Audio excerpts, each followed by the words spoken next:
All right, welcome in. Late Kick is live. It is Tuesday night, March 15th. I said Tuesday. That's right, the year of our Lord 2022. Jam-packed high atop and reprogrammed high atop downtown Nashville, Tennessee. What happened the other night? I'll explain it momentarily. But we got basically two shows to get you tonight, and we've got a jam-packed edition of Late Kick Live. We have got not only the SEC, but now the SEC and the ACC. Huge things to watch. We call them areas of focus, call them questions if you want to. But there are a lot of things that are somewhat happening already in spring, but boy, these things, when they start to evolve and they start to make themselves known, this will, in many ways, decide these conference championship pictures, or at least the races. So we're going to talk about a lot of those because there's no sense in waiting until August to do that. We'll hit that tonight. It's Texas A&M Mood Tracker night. We've had a solid, not just 24 hours, but 72 hours to think about that. And one of you asked about this whole Kirk Herbstreit Amazon NFL thing. Do we have any inclination to what's going on there? Well, of course. I have access to the internet, so I know everything. I'll give you a couple of thoughts on that tonight. May not go the direction you think I'll go on it, but they're watching us tonight. Jesse, Colin, they're watching us. In Foley, Alabama, shout out to the late Kenny Stabler and the current Julio Jones. Montreal, Quebec, Canada is tuned in. Gray, Georgia, tuned in. Las Colinas, Texas, tuned in. The other night, as you are well aware by now, we were supposed to have Late Kick Live on Sunday, and I don't know what to tell you. Satan got involved. Very real. And he was working in the building Sunday night. So we had to postpone. That's not what I want to talk about because we've rectified that situation. A lot of people behind the scenes did a lot of work to rectify that situation. Colin and Jesse yelled at the right people and we're back on air. But back in the day, now just short story before we get into the show tonight. Back in the day when we first started doing Late Kick independently down in Columbus, Georgia, there was a time where we were thrilled if we hit the 20 viewer threshold. 20 people watching the show at any given point was a really big deal. Not kidding you, it was a really big deal. And then you fast forward to the other night, and we had several hundred of you watching nothing as the show had been delayed 45 minutes to an hour, and then I had hundreds more of you emailing or DMing asking, what happened? Where's the show? I just woke up on Monday morning, that's when I listened to it, or it's later Sunday night, that's when I like to watch it. What I want to say is, I appreciate that. Because it's March. You know, research and data says that you're not supposed to be here, but yet you are because, as you know, we operate our show a little differently. In our little community here, we operate differently.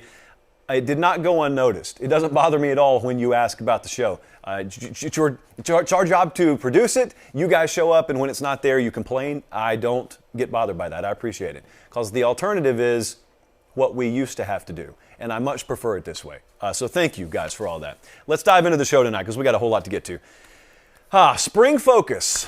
As a lot of people would call these questions. In some ways they're questions, but I just want to tell you where my mind's at with several teams. We got a number of them tonight in multiple conferences. In the SEC, let's start and let's look around this conference and let's talk about biggest areas of focus right now. How about wide receiver at A&M? The entire developmental process of wide receiver at Texas A&M. Now, this is not a one-year thing. This has been something that folks in and around College Station, they've looked at for quite a while with their program, and they've seen that we got some really good talent and we got depth along both lines of scrimmage. Our personnel, they look good when they get off the bus. We've even had varying degrees of good quarterback play here, but we have not really been able to stretch the field. Famously, they have not been able to stretch the field. 92nd in pass plays of 20-plus yards in 2021. Had issues at quarterback, didn't have a full cupboard stocked with elite wide receiver talent. So we've got Aniyah Smith coming back, and then we've got a blank. And in that blank, I just wrote the word opportunity. A lot of guys have opportunity. Jalen Wiedemeyer's gone. There are a lot of guys with opportunity here. Now, the guy that they are going to look at, first and foremost, from a national perspective, so I guess the guy that we're going to look at a lot is Evan Stewart. We made a big deal about his recruitment for good reason. He's one of the best skills, collections, I guess, of skill, you would call it, in the country, regardless of position. But he signed with Texas A&M.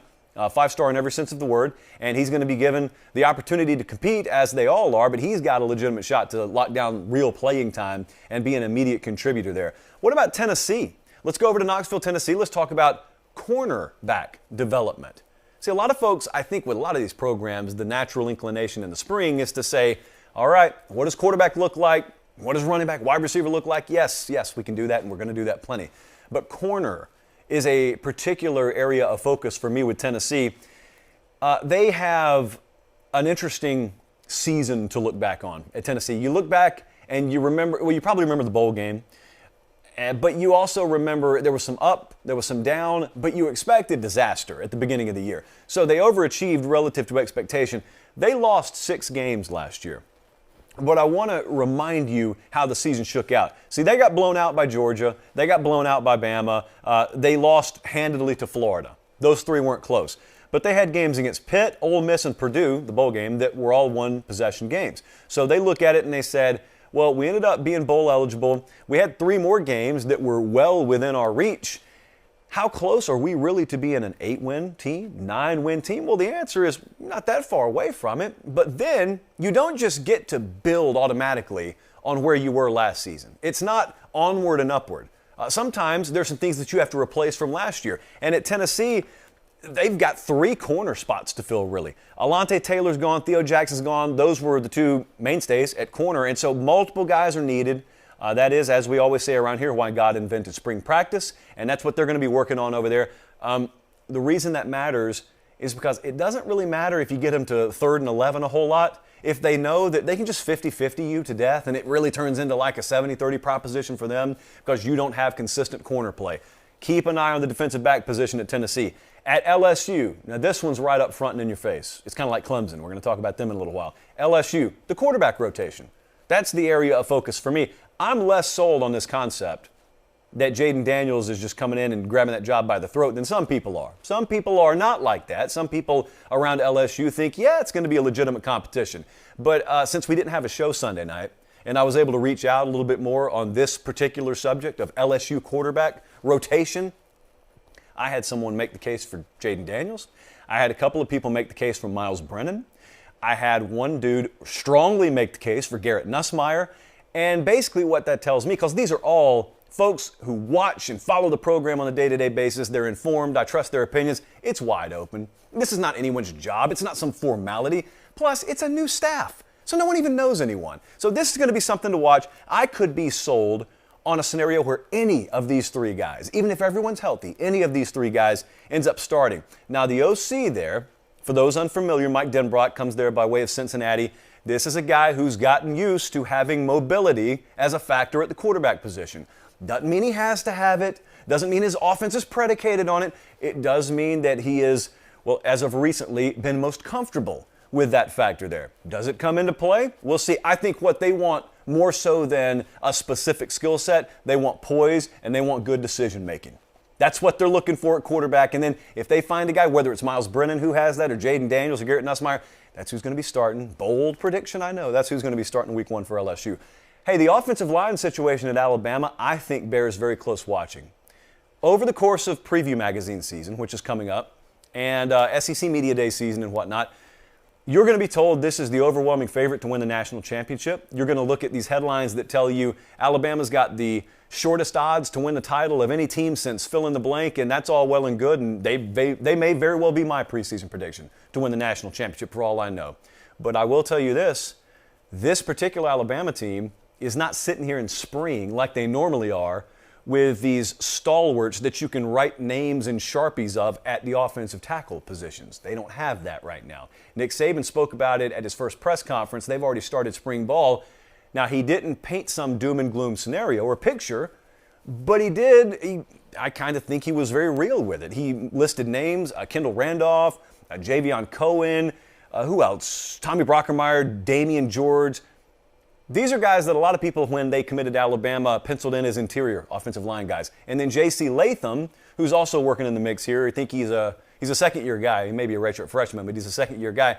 That's the one who, when they got him out of high school, was one of those high-profile, 5-star types, the Evan Neals, the Alex Leatherwoods of the world. J.C. Latham was going to be that next guy, and he may very well be. He just hasn't seen the field yet.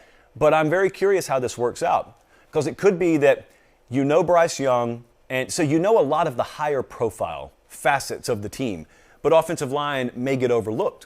So we're not going to overlook it on this show. So keep an eye on the offensive tackle spot. Interior, I don't have a problem. I don't think they have any issue there. I think they'll have multiple quality pieces from which to choose. But the offensive tackle situation, just let's pay attention to it. Auburn, I don't even have a specific position that I've carved out here because there are a lot of them. So the area of focus for me with Auburn is team stability. It's generic, and it's generic for a reason. New offensive coordinator, new defensive coordinator, very, very hazy quarterback picture right now at Auburn. I'll tell you this, though, Brian Harsin, to his credit, went on a couple of shows the other day. He went on Cole and Greg McElroy's show. He went on Next Round Live with our friends down there in Birmingham. I think he should do more public appearances. I thought he was funny. Thought he sounded really loose. Thought he sounded really, as some of my friends like to say, cool, calm, and elected. Well, he's the head coach at Auburn, and a lot of folks didn't think he'd have that title 2 months ago, so they've got a lot to figure out. You know, they've lost a lot on the defensive line, too. See, you've had the drama with the head coaching rumors and somewhat headlines, but mainly rumors, and then you've had the coordinator and the staff churn. They lost a lot of defensive line depth, too. So this is not the league to be saying that in. It's what I'm telling you. Is the churn finished is the question I have. The churn meaning the upheaval, guys hitting the exit door.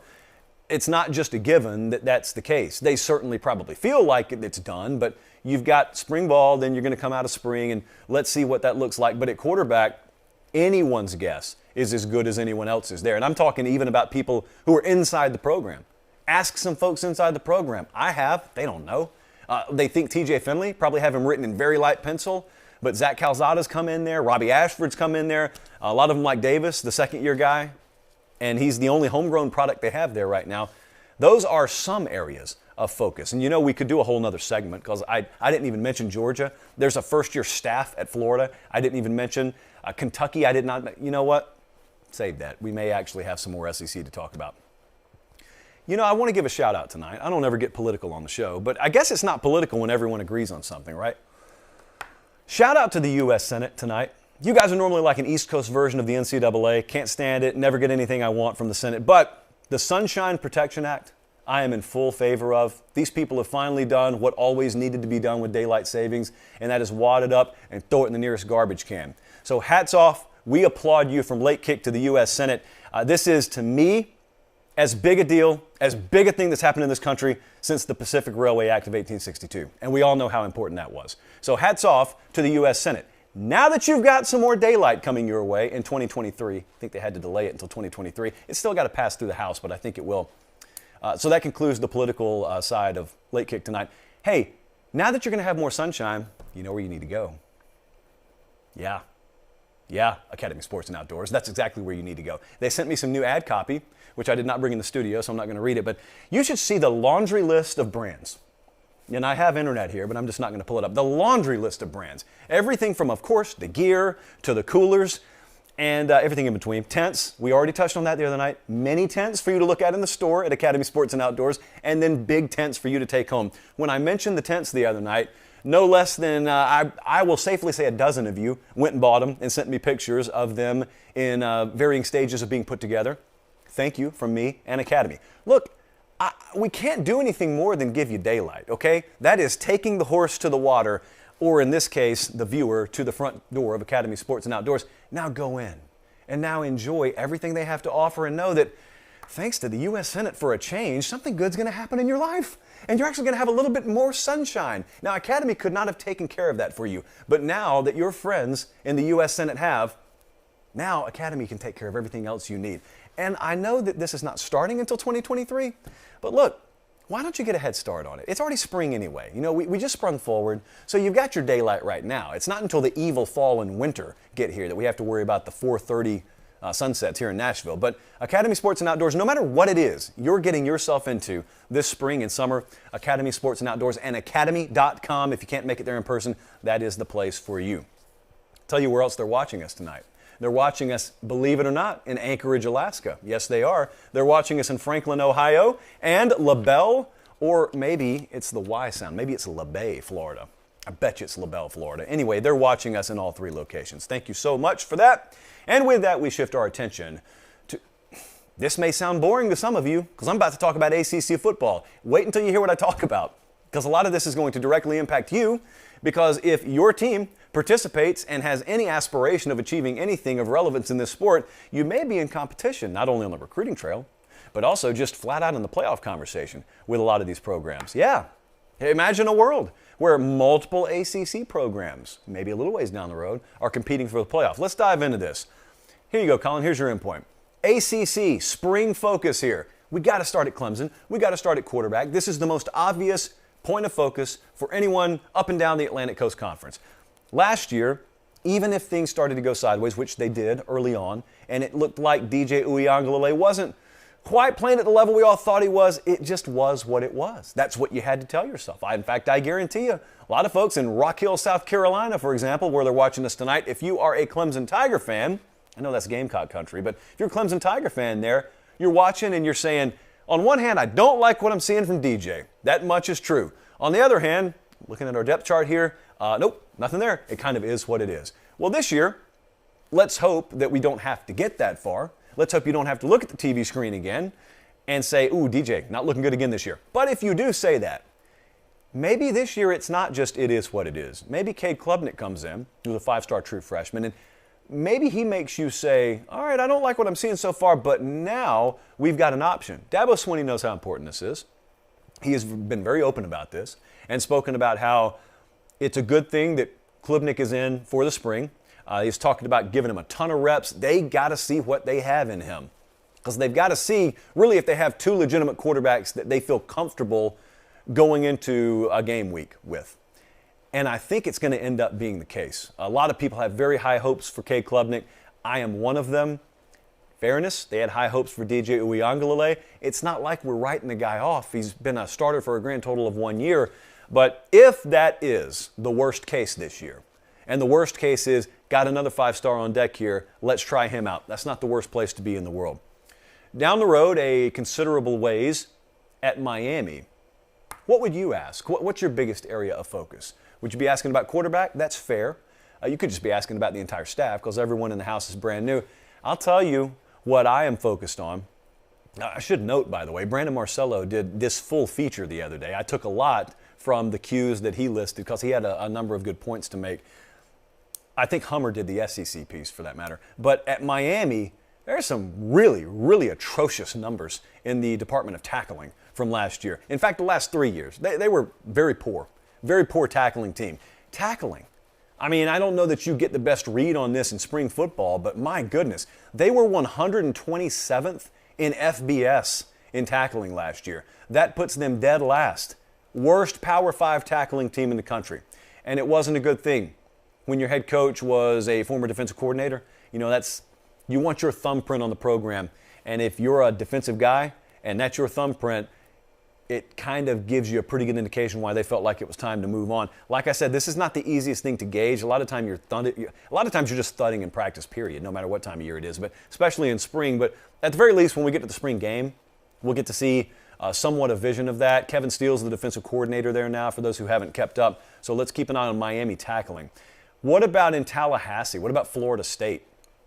Florida State, the theme with the Seminoles, to me, is the same version of Auburn's theme when we talked about the Tigers there in the SEC. It's not one position I'm focused on. It's just the program overall. It's the general level of play. Mike Norvell's entering his third season. The first year was that COVID year where they didn't get spring, so they weren't doing anything this time 2 years ago. But there isn't one bright, blinking red light on the program. There are a number of areas they've had a varying degree of deficiency in.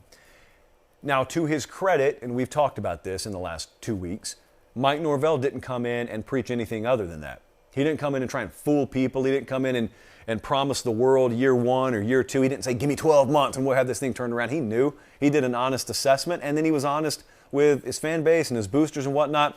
They have massively relied on the portal.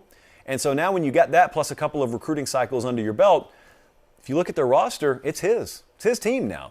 Doesn't take as long as it used to, especially when you use the methods that they've used. How do you get to 8 wins? If you talk to most Florida State fans, that 8 number, it's a very common number. They look at it and they say, if we could get 8 wins out of this schedule, that would, no matter how we got there, that would definitively lead me to believe we're on the right track. You could achieve that with 7 wins or 9 wins, but 8 wins. Where do you find 8 wins? What level of play do we have to be at to meet that 8-win threshold? It's a very realistic goal. I think it's attainable. You're looking at the schedule right now for Florida State in 2022 if you're watching on YouTube. Duquesne, talked about the pronunciation there. We've been doing flashcards in the newsroom there. So Duquesne to open. They do have LSU this year, do the Florida State Seminoles, but it's a workable schedule. It's an ACC schedule. It's a workable schedule. 8 wins. What kind of level of play are we looking at? Georgia Tech's a program we haven't talked about in a hot minute around here, so let me touch on them because it's kind of the same theme at Georgia Tech. Georgia Tech, at the conclusion of last year, there were a lot of folks who thought that there was going to be complete staff overhaul. And there almost was, but not at the head coaching position. So Jeff Collins is still there, but he replaced, I believe, 6 of 10 assistant coaches. So I think it was Marcelo who pointed out in the feature, normally when you've got that, either it means you've had a ton of success in year 4 or year 3, and therefore some guys got poached and you're having to overhaul in year 4. Rarely, though, are you seeing a coach overturn that large a chunk of his coaching staff in year 4? Because most of the time, if you're having to make that much change voluntarily, it normally means just everyone got fired. But that's not the case at Georgia Tech. Kind of a happy medium, minus the happy. And so Jeff Collins has got a lot to prove this year. They also lost a lot of guys to the portal. They lost, at last check, 12. They've had 12 guys transfer out of there. But look, that sounds like it paints a picture of a no-win situation. I don't know that that's necessarily the case. I think a lot of times when you've got a formula that has not worked, change is not the worst thing in the world. So, I would venture to think inside that building, whereas you look at these numbers and you say, well, if we weren't screwed before, we are now. I bet there's a little more excitement around there. You don't ever relish in people losing their jobs, but it's just, you've already tried one way. It doesn't really make much sense to keep doing it the same way. You just kind of pound your head against a wall. It's not like they don't have familiar names walking around there either. Chip Long is the offensive coordinator there. Chris Winkie is the quarterback's coach there. To give you an idea, it's not like they brought in or elevated grad assistants to all of a sudden major Power 5 assistant coaching positions. The overall level of play. It's the same question as we have at Florida State. Lastly, there's new coaches in both of the major Virginia schools. You got Brent Pry at Virginia Tech and you got Tony Elliott there at Virginia. This was an unexpected head coaching change, though, at Virginia. Tony Elliott, former offensive coordinator there for a while at Clemson, he goes to Charlottesville, Virginia. He's the head coach at Virginia now. They got a huge offensive line rebuild. I mean, a big one. And I know you talk about a lot of them. Oh, we got to replace 3 starters. They'll trade places with you instantly if you offered it to Virginia. Listen to this. So they've had 21 kids exit via the portal. Not on the offensive line. That would be a record. They've had 21 kids total exit via the portal. The offensive line has just been the position group that got the most gutted. They've lost 6 offensive linemen in one cycle. They've lost 3 starters. They did pick up 2 grad transfer offensive linemen, but they won't be there until the summer. So right now, as they're going into spring, unless something changed in the last 24 hours, they've got 1 offensive lineman on the roster with any experience, starting experience. So not the most enviable position for a new coaching staff to inherit, but that is what it is at Virginia. So I think a lot of people from, again, the old 50,000-foot spring view, they're probably going to look at Virginia. And anybody who ever believed in Tony Elliott, they'll look and they'll say, oh, Tony Elliott plus Armstrong's still there, the quarterback, so he gets a returning starter at quarterback. Maybe they'll be a pop team in year 1. You better have an offensive line to play behind. They don't have it right now, so it could be a rough year for them unless some real magic happens in development and then probably the post-spring transfer portal too. Some interesting things to talk about still tonight. And it's a good thing because they're watching us in Dahlonega, Georgia. Took a field trip to Dahlonega one year. Also, Wichita Falls, Texas tuned in, which is apropos because we're taking the Mood Tracker out to the Lone Star State tonight. Appreciate you guys being tuned in wherever you are, by the way. The Mood Tracker rolls on tonight, and we are headed to College Station, Texas. The Texas A&M Aggies. Now, I got a lot of love for Texas A&M right now. It's a big program, so therefore it's a big fan base. We have a large chunk of our viewership from A&M, but that's not the reason I love them, at the moment at least. It's a general reason. I'll tell you why I love A&M right now. 2 reasons, actually. They are doing the Lord's work in batting down a couple of the big lies in college football. You know the big lies. We've spoken about them. They are numerous. But 2 of the big lies are stars are overrated and you are what your record says you are. And Texas A&M's out here fighting a good fight. First off, let's talk about you are what your record says you are, which none of us believe in on this show. It's one of the big lies in college football. Well, there's a whole lot of excitement around A&M, a whole lot of hype, but they just went 8-4. How do we explain the 2? Because there's unusual hype around Texas A&M. They're not always this way. So anyone who comes up and says, oh, A&M's always that way. No, they haven't been. There's never been this level of collective excitement and hype around this program. Yet they just went 8-4. How do you explain that if you are what your record says you are? Well, it is who you played and it's who you beat. That's how you explain it. And then you got to know the circumstances. You got a quarterback get knocked out, so you reassess expectations at that point. But they played in the SEC, and they also beat Alabama. So with a backup quarterback, they did both of those things. They won 8 games. It's not always just strictly you are what your record says you are. There's a lot more context that is included there. And then the stars don't matter crowd. I really want you guys to pull up a chair. Make room on the front row. Let the stars don't matter crowd have your seat for a second, because I need them to see what's about to happen at Texas A&M. It's not going to take 3 years. This class they just brought in, don't know which ones yet, but a number of those guys are going to be impact players as true freshmen. Not only is it the highest rated class in A&M history, let me remind everyone, highest rated class in recruiting history.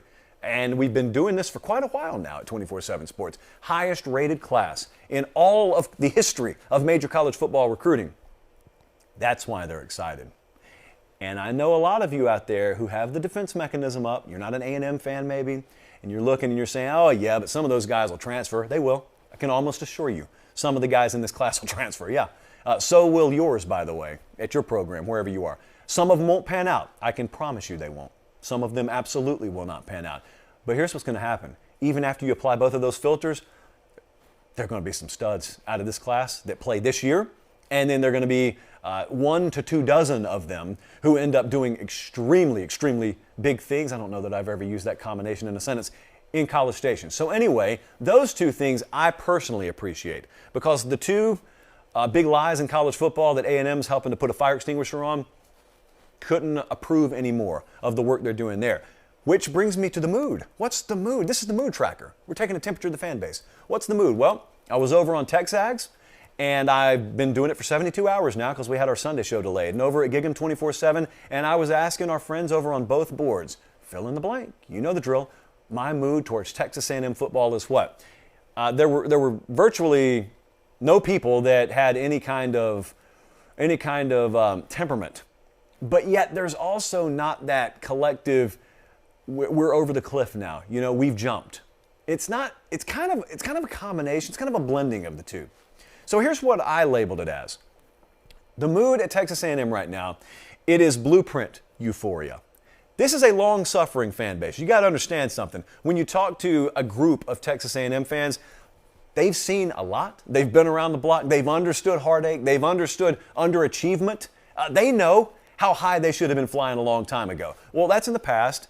But they feel like they've got the blueprint to address it now, and they feel like they've got the guy in Jimbo Fisher to address it now. For a program that has not sniffed the college football playoff, these folks have a pretty darn good understanding of where they are right now in the college football playoff picture, and that is not there, but well on their way. And that's how they kind of view their expectations. That's the prism with which they view their expectations. There's a ton of enthusiasm. There is not a doubt about the overall ultimate destiny of the program. Every one of them expect to get there, and most of them expect to eventually win a national championship. They don't have their chips all in on 2022, though. They expect improvement. They expect some tangible progress to be made in certain areas, like, for example, being able to do better down the field on third down and just stretching the field in general at wide receiver position. They expect to see an infusion of this young talent. They expect to improve at quarterback and build depth there so that they can stay healthy, and even if they don't have to, watch their entire season go off the rails, get better along both lines of scrimmage, see that defensive line class start to get their roots planted there. Yeah, well, they want to see all that. That doesn't automatically mean 11-1 and a playoff trip or a trip to Atlanta for the SEC title game. If it turns out that way, great. But the mood around Texas A&M does not revolve around what are we going to do this year. It's what are we going to do over the next decade. It's not a lightning in a bottle approach at Texas A&M right now. Is what I'm trying to tell you. They're a lot more of the mindset of trying to build a mansion than a bouncy castle. Some programs have to build up 2 or 3 years just to try and pop 1 year. That's not the model here. The model here is that they have invested maximum in facilities and resources in general. They are a maximum investor in recruiting, and so now they're not building towards a year at Texas A&M. They're building towards several years, hopefully consecutively down the road. This is not the approach to Texas A&M, it's not a year. It's the next several years. And that's kind of the mood right now. So they believe in the blueprint. They are euphoric about the blueprint, and they're euphoric about finally having, as they see it, the right guy. And Jimbo Fisher has hired a great staff. and they're not making excuses. In fact, they're pretty big-chested about it. They're very boisterous about it. But it's a confidence thing.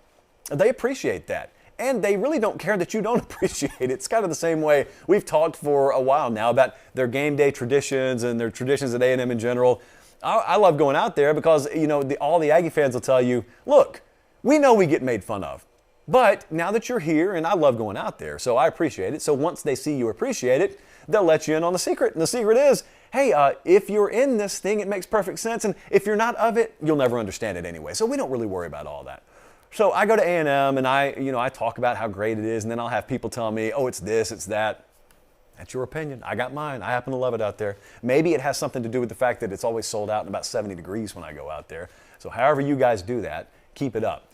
But it's not about a year. It's not about, could we build towards 2024 or 25? Or could we got to make it happen this year in 22? It's not that. They are building a very, very sustainable, long-term run type of program there. So blueprint euphoria. That's what I arrived at as the mood right now for Texas A&M. How about the fact that they're watching us in Hamilton, Ontario, Canada tonight? A lot of these towns, I got to be honest with you, I grew up watching pro wrestling, so I remember towns like Vancouver and Calgary and Toronto and Montreal and Hamilton. I remember them from pay-per-views. I think Breakdown 98, Jesse, Breakdown 98 was probably in Hamilton. So there you go. Hamilton, Georgia, about 10 minutes north of where I grew up, and Hamilton, Ontario, Canada. They're watching us there. Tullahoma, Tennessee, they're tuned in. Denver, Colorado, tuned in. Thank you guys so much for that.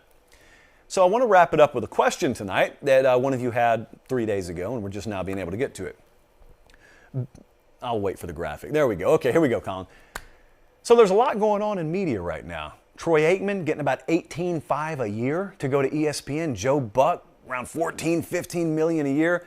A lot of big moves. You know what? Our buddy Kirk Herbstreit's on the move too. One of you asked, RJ Neal actually asked, Kirk Herbstreit doing double duty now for Amazon and ESPN. What are your thoughts on that? Now, in case you missed this, and a lot of you may have, Andrew Marchand with the New York Post was the first to break this story about a week ago now. So it appears, I don't know that Amazon's put out an official release, but according to Andrew Marchand of the New York Post, Kirk Herbstreit's going to do the Thursday night NFL package for Amazon. Side note, Amazon is going to have Thursday night football. So Kirk Herbstreit doing the Thursday night lead analyst position for Amazon. Now, the first thing that probably pops in your mind is he's leaving college football? No, doesn't appear that way.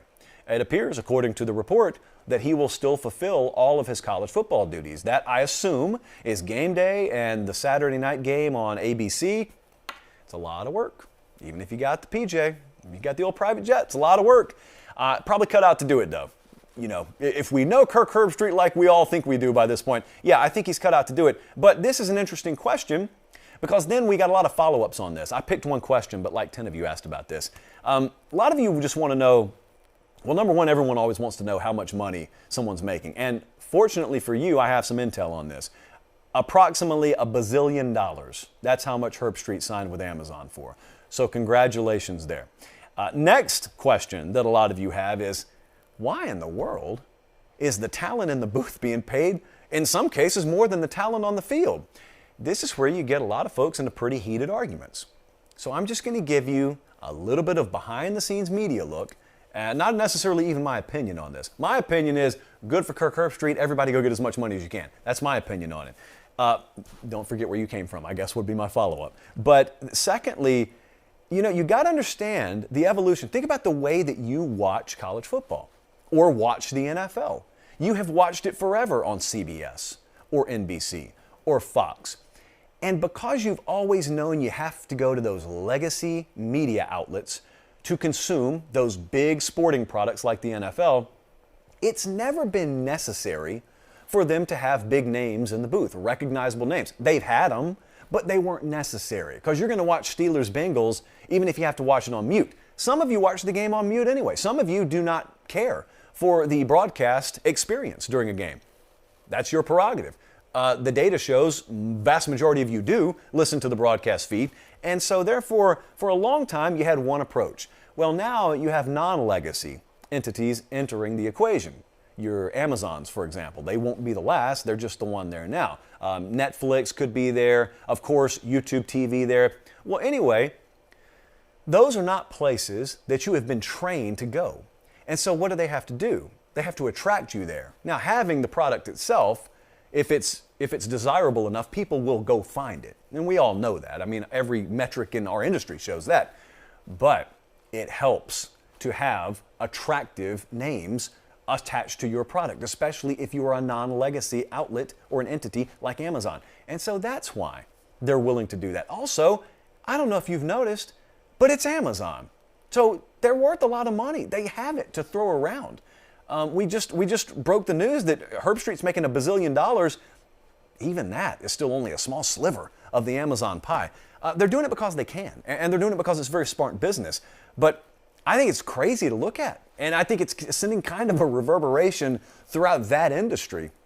It makes people like me wonder why I never got in the booth or tried out. I did Columbus Lions games for a while, so if anyone's listening, I don't even require $1 bazillion. I'll take half that. Right? You know what? The philanthropic side of me is even willing to take a quarter of that to go do games in the booth. But real talk here. You know, it's an evolution now. You've never seen guys make anywhere close to that much, which brings you back to a guy in Kirk Herbstreit who you've always viewed as a college football lifer. I mean, I can't imagine when this offer was put on his plate. There were rumors. There are always rumors about what everyone's going to do next. But you know, you would always hear things about Kirk Herbstreit and other names, and you know, maybe that Monday Night Football spot or maybe an NFL spot. And he's done some NFL games. This wouldn't be a first for him. But how do you say no to this? Who in the world? I dare anyone to tell me they'd say no to this. You're talking about generationally life-changing money, just doing it for 6 months or 5 months for one time. For all I know, he'll do it for the next decade. But man, you do this once. You spin that wheel once. You have lined your pockets and the pockets of your grandchildren, great-grandchildren for a long time to come. So congratulations there. I don't think it's the last big name from the traditionally college-type landscape that is going to test the waters of the NFL. That's kind of the way it is now. Now, I'll tell you what else is interesting. This new concept of, it used to be that a guy worked for a company. Well, now you're seeing guys wear one blazer with a logo on it for 1 week, and then the next night they're on another network. That's another interesting concept. When you mix TV and digital, when you mix TV and streaming, just telling you the contracts, the way they're written in our industry, the language is being updated. In fact, there are lawyers working on that as we speak, because it used to be you had to guard against your guys going and doing work for other networks. Well, now, what in the world was Amazon 5 years ago, 10 years ago? It wasn't anywhere that your on-air talent was ever going to do an NFL game. A lot of interesting times that we're in right now. But that's my thought there. Good for Kirk Herbstreit. That's my stance on that. Thank you guys for watching. It's a Tuesday night show. We obviously don't do Tuesday night shows in the off season very often, but we had to do it tonight because we owed you one. So thank you so much for this. Remember, whether you're watching on YouTube or whether you're listening on any of the podcast platforms, the big help that you can give us right now is subscribing. You're already listening and watching, so it's not a huge ask. Subscribe as you do it. And then a 5-star review in the pod or a like on the YouTube channel. That's just a little bonus, but subscribe. That helps us out. Thank you so much. For Director Colin, for Producer Jesse, for our production executives here, thank you for making time on a Tuesday night or maybe a Wednesday morning, wherever you are. I'm Josh Pate. Take care. We'll see you again Thursday night. Until then, God bless.